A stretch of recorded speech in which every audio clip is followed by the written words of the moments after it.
Good evening, Jimmy here in Chicago. Man, I hope everybody had a good week.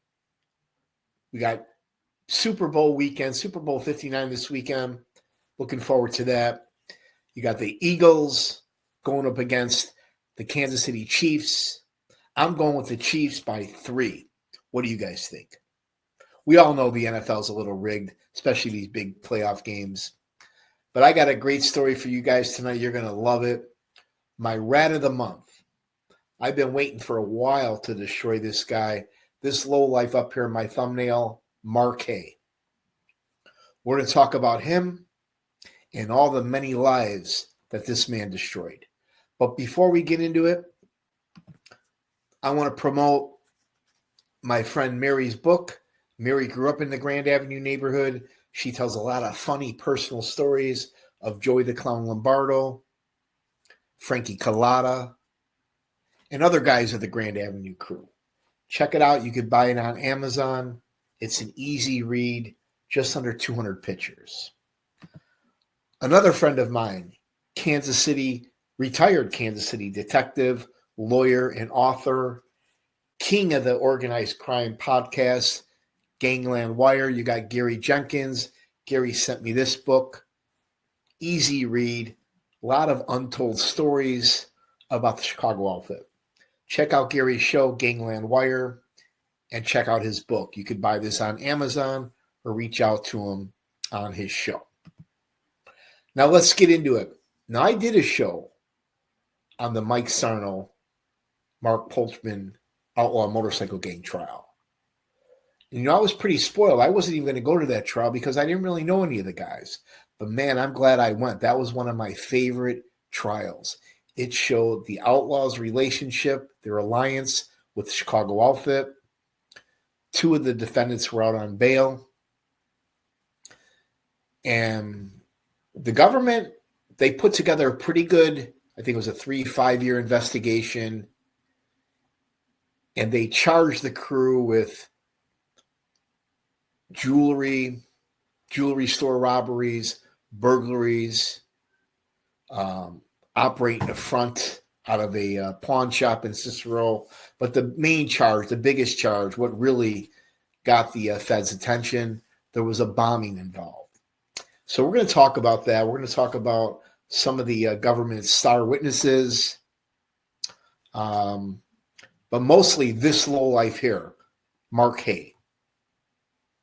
And I mean this when I say this.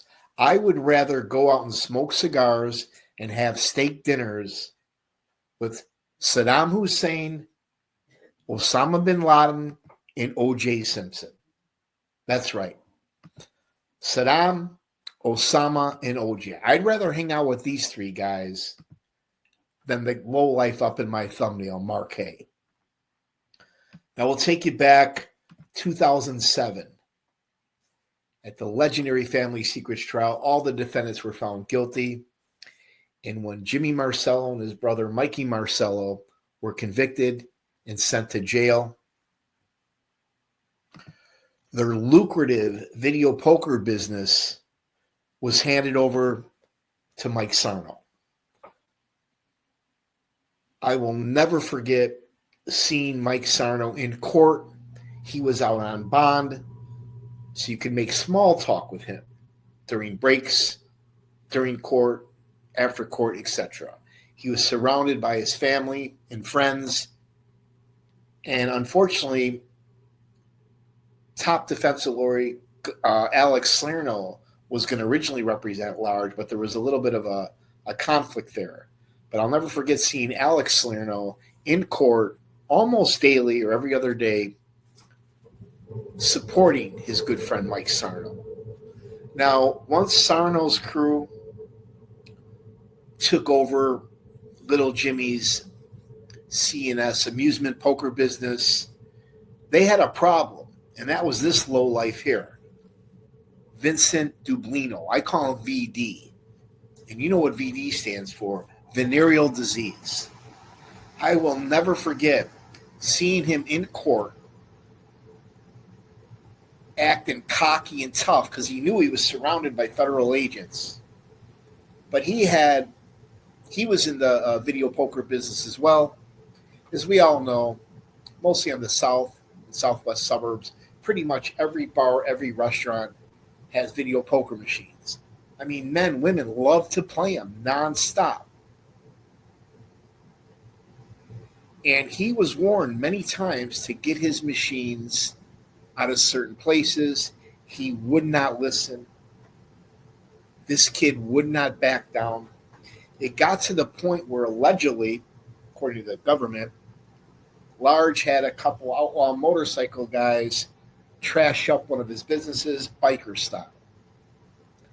That still didn't scare him, didn't back down. Fast forward in Westchester, nice western suburb of Chicago, Mike Sarno and VD lived close proximity to one another, and they got into a heated argument face to face. I seen VD on the stand talk about the confrontation he got into with Large. Large warned him again to back off. VD said, "Fuck you, fat ass. I don't work for you." That's exactly what he said to him. Now, it's just showing the disrespect to a guy like Mike Sarno, knowing Mike's reputation, knowing who Mike's affiliated with. Plus, Mike was somewhat of a gentleman. They warned him repeatedly. They gave him numerous chances. Well, that was it. By him disrespecting a legend like Mike Sarno, according to the government, Mike Sarno and his crew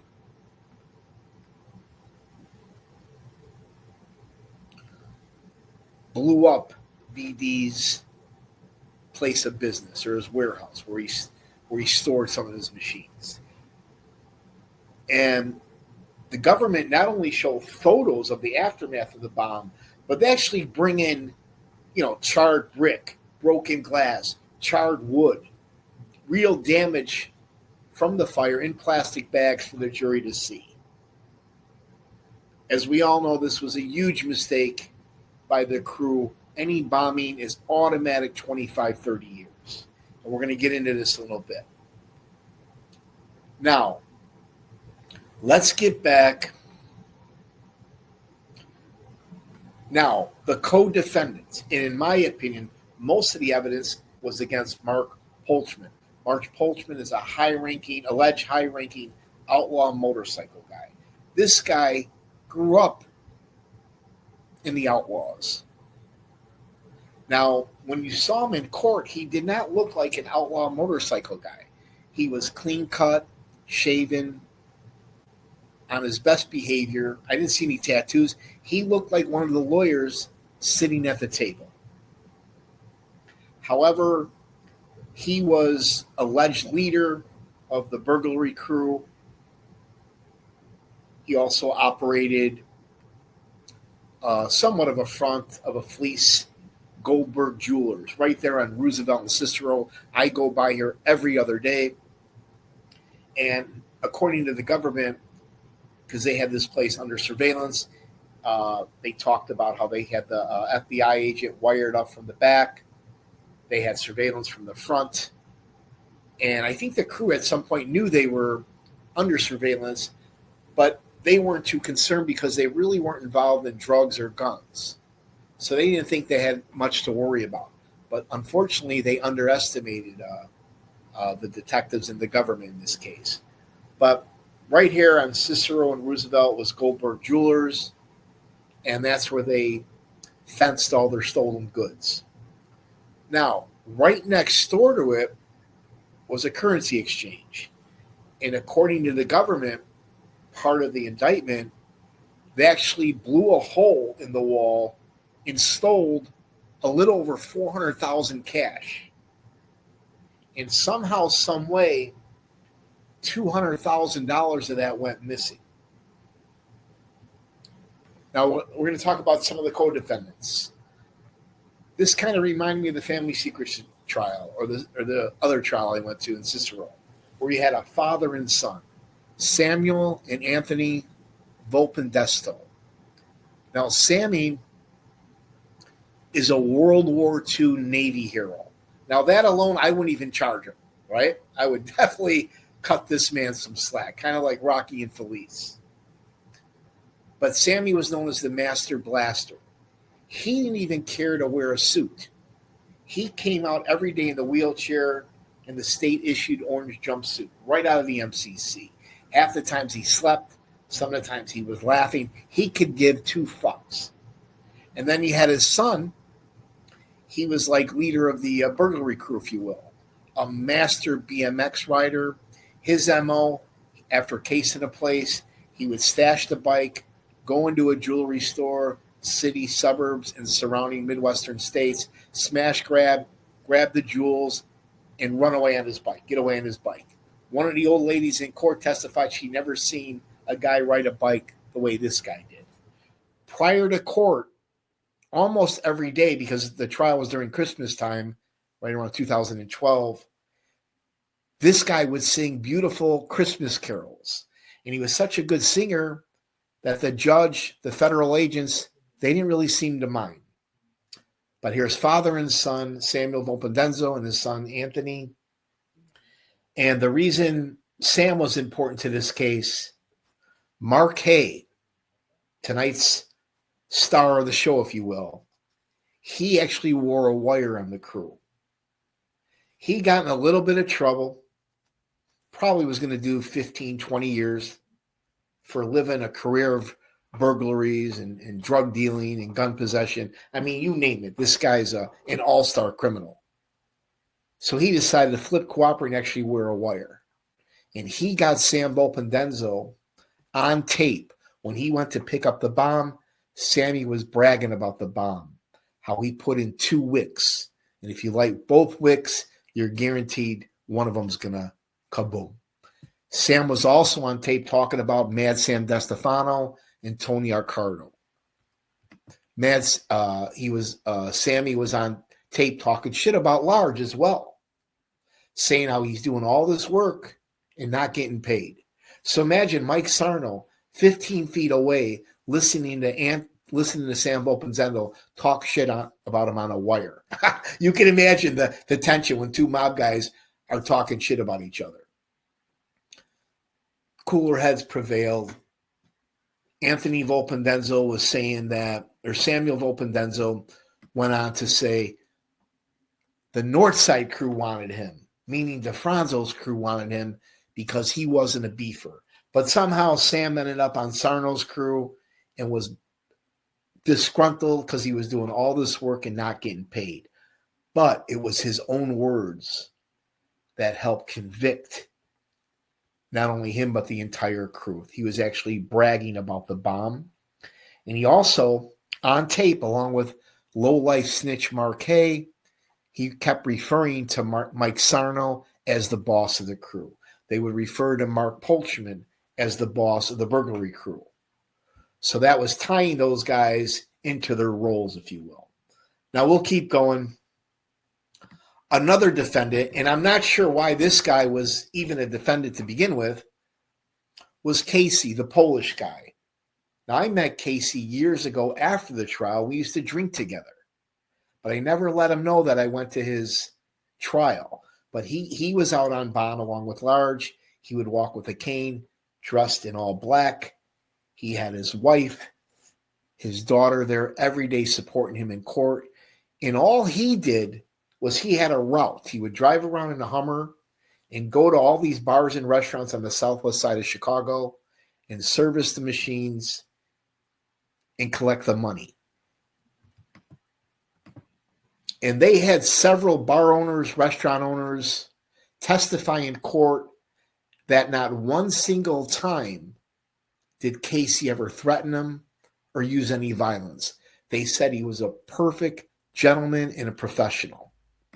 But again, not quite sure why the Polish guy was one of the defendants, but he was on tape, or he was at the defense table, indicted because he was collecting the money and servicing the routes. Now here, star witness, Mark Hay. Career burglar, drug addict, alcoholic, degenerate gambler. We're talking about the lowest of the low. Rather than do some time in prison, he decides to flip, cooperate, and wear a wire. Now, unlike that venereal disease, Vinny DiBlino, who was cocky and arrogant on the stand, this guy was a nervous wreck. He committed perjury on the stand at least twice. All the defense attorneys jumped on it, but it fell on deaf ears. A lot of these federal trials, the judges are definitely pro-prosecution. But this lowlife wore a wire. He got Samuel Volpendenzo, the master blaster, bragging about the bomb. He testified repeatedly that Mike Sarno was the boss of the crew. He repeatedly testified all the crimes he participated in with Mark Polchman, a guy that he looked up to, a guy that was really close with him. And that's one thing that really blows my mind about the 25 plus mob trials that I go to. And whether they want to admit it or not, but a lot of wise guys, made guys, and associates, for whatever reason, some of them, they do hang out, associate, and do business with lowlifes. I mean, guys like Lenny Patrick. Lenny Patrick testified he knew Gus Alex 35 years. Or that punk blowjob Jehoda. How could Rocky and his crew allow such a scumbag into their crew? Same thing with Bob Cooley, corrupt lawyer. But I guess sometimes criminals hang out with other criminals. I don't know, man. But I'll say one thing. If it wasn't for this guy, they wouldn't have had nothing on Mike Sarno. Most of the evidence was against Mark Polchman and the father and son, Samuel and Anthony Volpendenzo.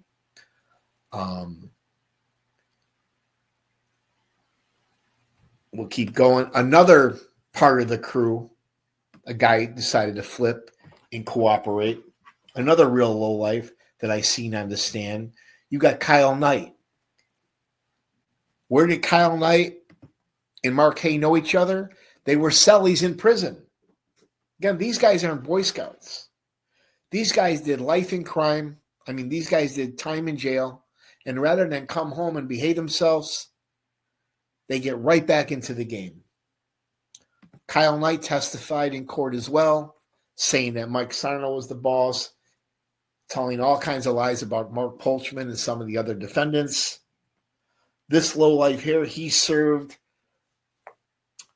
he would do, he would identify certain targets, people, businesses for the crew to rob. He did a lot of surveillance. He also stole a lot of cars. But he was one of the government snitches to try corroborate and back up what this punk said. Now, also, two of the defendants who also decided to flip and cooperate, you had two corrupt cops out to see if the place is.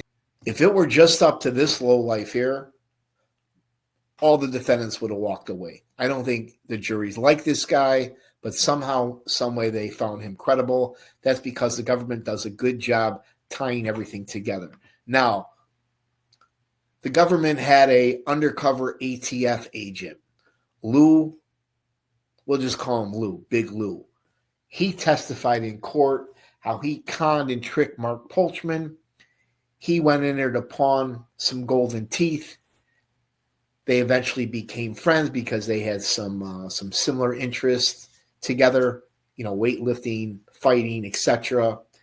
And sadly, Mark Polchman befriended this guy and actually trusted him. Actually brought him around his family and kids.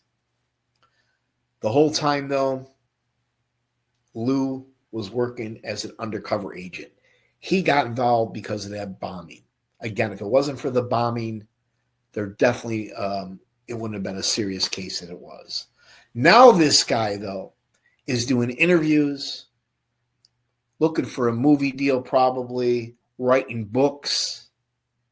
And he admitted that he felt like a piece of shit when he had to walk in there and confront Mark Polchman and admit that he was an FBI agent. Mark Polchman obviously was shocked. And he said, I had you in my house. Like, how could you do this? You were part of my family. But that's the treachery. That's what goes on. But this is Lou, undercover ATF agent, and he bragged how he was able to get into other drug organizations and motorcycle gangs. But a guy like this, you're going to constantly have to look over your shoulder.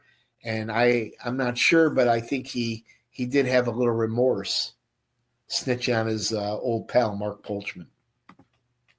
Now, this is another unique thing about this trial was they had two blonde FBI agents. And two of the FBI agents sat in court every day, and they testified how they would all about their surveillance, how they wired up Goldberg Jewelers in the alley, how they had surveillance in front. Some of the Berwyn and Cicero cops even tipped off Mark Polchman that they were under investigation. One of them testified how she would follow Mike Sarno around, how he was very paranoid. He would drive real slow. He would make a U-turn, all of a sudden trying to lose him. But two of the main case agents were two blonde women. Now, the crew, their specialty was mostly jewelry stores. Not only the city of Chicago, but the surrounding suburbs. They even branched out to the Midwestern states like Ohio, Michigan, Indiana, Missouri, where I'm guessing it was a lot easier. Aside from smash and grab burglaries, the crew was also doing home invasions. And this one really breaks my heart. The lowlife up in my thumbnail, Mark Hay, that chomo up there. Him, Carl Knight, they were even cased and robbed an assisted living community center. That's a senior citizens home right there in the, I forget, Plainfield, Joliet area, southwest suburb of Chicago. And I'll never forget this. One of the witnesses, a senior citizen, a lady, a woman in her late 70s, she testified that one day her and her husband, again, he's probably late 70s, early 80s, they were coming home from Walmart, and lowlife Mark Hay, Kyle Knight got caught in the act. They got caught red-handed. She testified that her husband and Mark Hay got in a fist fight, kind of got in a struggle, and that her husband was getting the best of Mark Hay. This lowlife pulled out a buck knife and stabbed the old man right in the leg, not killing him, but stabbed him in the leg just to break free. Everyone in the courtroom was appalled when she testified that. And then she kind of made a joke that her husband whooped his ass a little bit. But imagine not only getting your ass kicked by a senior citizen, but having to stab him in the leg just to break free. But this is what kind of person the government expects you to believe. Again, the worst of the worst of the worst. Now I'm going to keep going. Here's the bombing, right? We talked about this. If it wasn't for this, Mike Sarno would be home today with his family. This was a huge mistake by the crew. Allegedly, they claimed that Mark Polchman, Kyle Knight, and Mark Hale drove the van that dropped off the bomb. Now, here's what really gets me. Part of Mark Hale's deal with the government was that he has to be 100% honest, which we all know he lied and embellished certain stories. He can't commit any crimes. He can't get high. He can't drink. And I don't remember the dollar amount, but he was getting, I think, $1,800 a week. That was like a job for him. But right underneath the government's noses, he was committing crimes, burglaries during this. Now, right there, that's a violation. Committing crimes, burglaries, getting high, lying. He should have been tossed in jail and not allowed to testify against Mike Sarno, and Mark Polchman. He broke rules. He broke the deals. Any one of us, they would have locked us up.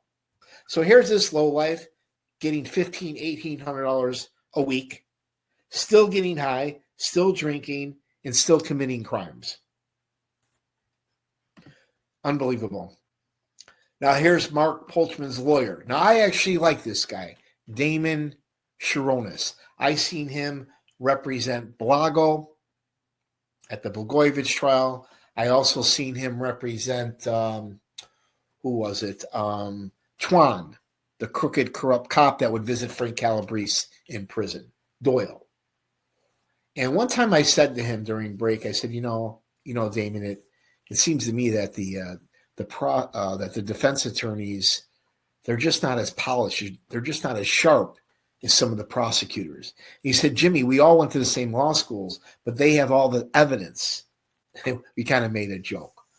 But he definitely had his hands full. He represented Mark Polchman, the co-defendant. In my opinion, most of all the evidence was against Mark Polchman. It was an embellishment, an exaggeration. They just kept stacking charges one on top of the other. But here's Mark Polchman. He was one of the defense attorneys. The top criminal defense attorney for Mike Sarno was Terrence Giuseppe. Now here was the judge, the federal judge, Juan Guzman. He presided over the trial, and what he did initially was pretty slick on his end, basically to cover his ass, is he allowed Mike Sarno out on bond.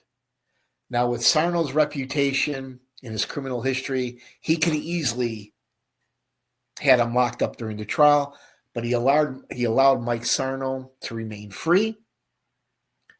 And right before Christmas, Sarno and his family, their attorney, reached out to the judge and asked if they could all go out to Joe's Steak and Seafood, one of my favorite restaurants, if they could all go have a nice family dinner. The judge allowed it, right? Normally a federal judge would not allow that during a major trial like this, but the judge allowed it. Sarno and his family had a wonderful dinner. However, at the end, when all the defendants were found guilty, based on these witnesses, right? This was their case. Marquet, career burglar, thief, drug addict, in and out of jail, never worked a day in his life, probably a pedophile for all I know. Now, this man's out today.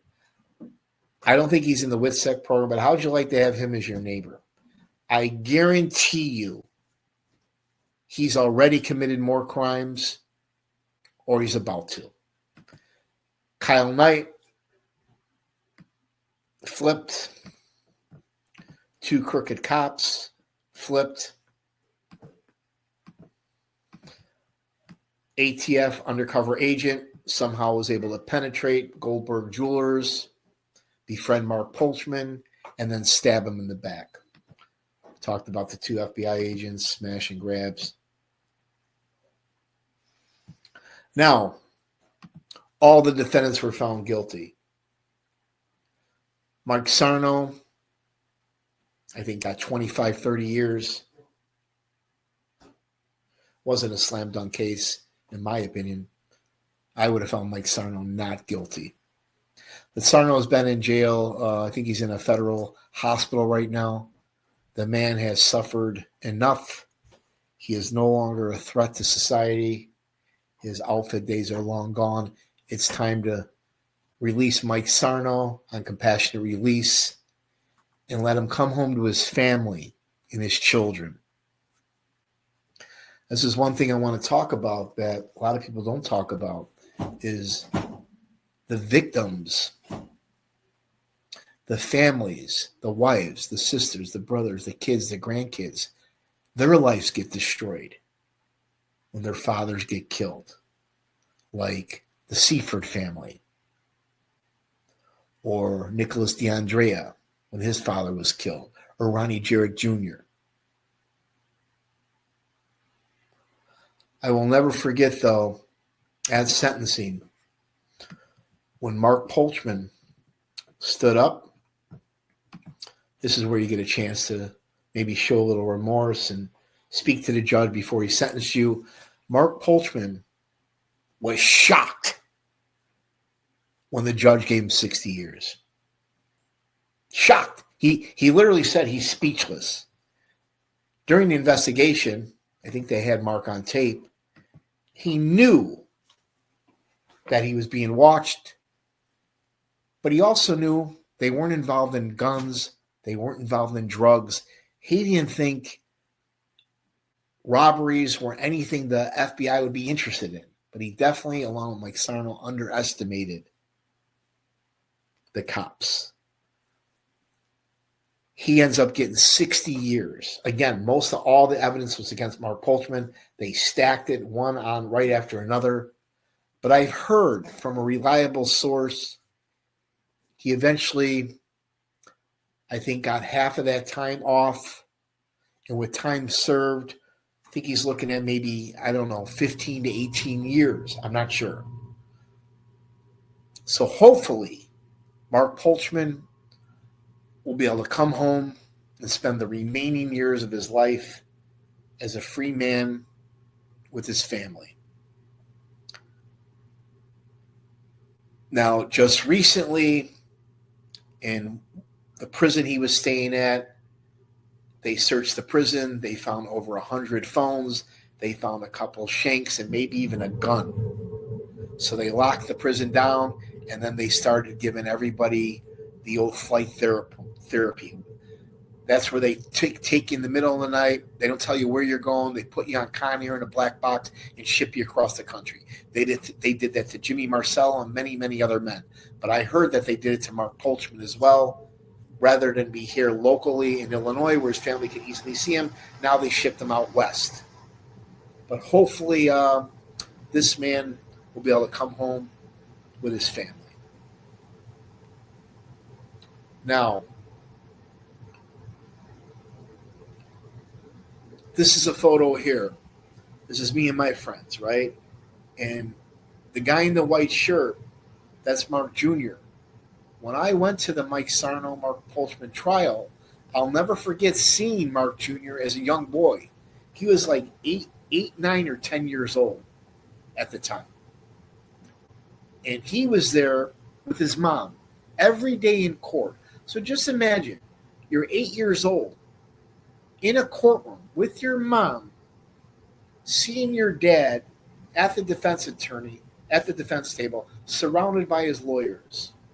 Obviously, I can't imagine what it's like for this guy when his father got sentenced to 60 years in prison. During the trial, they kept saying that Sarno was the boss of this and the boss of that, but yet his father got the brunt of the sentence. So, same thing with Sarno, right? His family, his wife, his daughter, his son, and a few other family members and friends were in court every single day supporting Mike Sarno. And I will never forget, I don't think that his family in large were too surprised when they got convicted, but they were shocked when the judge agreed with the prosecutor, revoked his bail, and took him into custody immediately. Mike Sarno had a little note that he had prepared just in case. He started to read the note. He couldn't even finish the note. He broke down. His lawyer, Mr. Giuseppe, had to read the letter for him. But that's when you know these trials are real. When the daughter is crying. When his kids and wife are crying in the courtroom. That's when you know it's real. And I'll never forget when his daughter yelled out, "Oh, it's going to be a real nice Christmas now." Meaning they wouldn't even let Large out on bond to enjoy the holidays with his family.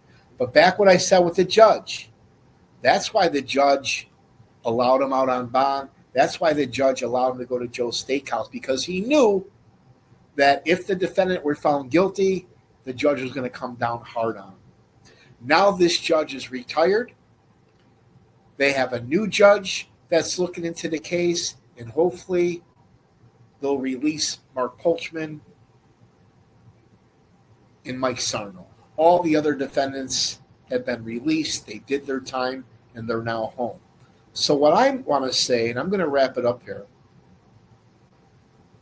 is this lowlife, for his cooperation and all the lives he destroyed, the judge gave him 6 years. And I'm sure with the few years he did in jail, in PC, protective custody, because a guy like this, nobody wants him in their cell. Nobody wants him in general population. He's obviously a target. He's very lucky he didn't get violated. But with time served, he probably did a couple years in prison. And I guarantee you, he's out and about committing more crimes. So here's what I say to this lowlife. And I hope you're listening, Marquet. I think you owe this young man here a check for the money you stole out of that safe, that $200,000 that went missing. Who knows? That could have went to his college, his tuition. All the pain and suffering you've caused Mark Polchman's son, his mom, Mark Polchman's wife, his 2 other siblings, all the pain and suffering that you caused by your cooperation. Same with Mike Sarno. You just didn't lock up Mike Sarno. You ruined his wife's life, his kid's life, his sister. That's one thing that people don't realize. These government informants, rats, snitches, chomos, lowlifes, whatever you want to fucking call them, they destroy so many people's lives, innocent people. There's no way a guy like this should be used as a witness while he's high on drugs, while he's committing crimes, committing perjury. But yet, these are government star witnesses. Without these lowlifes, without their testimony and wearing wires, entrapping their friends, there would be no trials. Trust me when I say that. So that's it. I'm going to wrap it up. If you guys like my show, hit the like button, support my channel, and don't be shy. If you want to subscribe, support my channel. I do accept donations. Again, check out the book, Tales from the Patch. You can get it on Amazon. My guy Gary Jenkins has a book as well. And I mean it. I'd rather go out with Osama bin Laden, Saddam Hussein, and O.J. Simpson rather than Rat of the Month, Rat of February, Mark Hale. Jimmy Marcello gets pinched. Him and his brother go to jail. They turn over the video poker business to this guy, Mike Sarno. He has a beef with a competitor, VD over there. VD won't back down. The crew, Mark Polchman, high-ranking outlaw motorcycle guy, operated Goldberg Jewelers. You got Sammy, the master blaster. He was on tape talking about Large being the boss, talking about Mark Polchman being the boss, bragging about the bomb. He had one of the best BMX burglars in the city. Polish guy who did absolutely nothing wrong, just had a route to run. And then this lowlife, right? Does 6 years in jail, committed numerous burglaries, and while he was in the program, continued to commit crimes. He lied on the stand. They should have threw his deal right out the fucking window. Marquet, time to be a man and pay up. It's the least you can do. Pay up. You probably don't even have a pot to piss in. But with some of that money you stole, send some of that money over to the victim's family, some of the families that you destroyed. Same thing with you, Kyle Knight. Shame on you. 2 crooked cops. You guys are finished. Chased out of Chicago. This guy here, undercover agent, big deal. He entrapped, ratted out Mark Polchman, and now he's writing books, doing podcasts, and doing interviews. FBI agents, rather than spend numerous hours and countless amounts of money on wise guys. You need to focus on gangbangers, drug cartels, terrorists. That's where the focus needs to be. Again, the crew allegedly was a sophisticated burglary crew. And again, Mark Hay, of all the places in Chicago to rob, you're going to target assisted living home? They get caught in the act, broad daylight.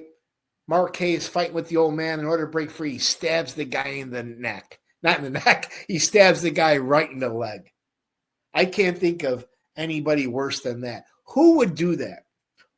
That alone, I thought for sure the jury would find this guy not credible. Again, the bombing. That was the main thing, right? Automatic 25 years. And then here you go. I showed this photo because Mark Hay was committing crimes while he was working with the government. How do they allow this? They should bring that up during appeal. Damian Chiros, great lawyers, but I've never seen him win a case. Now that this guy, he had the balls to give Mark Polchman 60 years. Again, no murder, no drugs, no guns.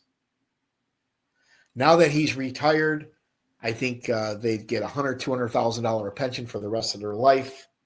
There's a new judge that'll look into this case and hopefully cut Mark Polchman and Mike Sarno a break and release them so they can spend time with their family. And this is where these guys end up, right? If you're in that life, you end up dead or in jail. That's it, guys. Stay tuned. I got much more. I'm going to expose this real scumbag in Kenosha. You would not believe what's going on in Kenosha, Wisconsin. It's really nothing related to the mob, but major, major corruption and racism going on there. I'm also going to maybe do a short little story on the Valentine's Day massacre. You know, you got Valentine's Day coming up, and a couple of the shooters, a couple of the machine gunners, you might be surprised when I tell you that. So I'm working on a few things. I've got a couple interviews I'm trying to put together. So stay tuned. Everybody enjoy the Super Bowl and have a great weekend. And for you haters out there, man, put out the cigarette and take the old lady to Olive Garden. Ciao.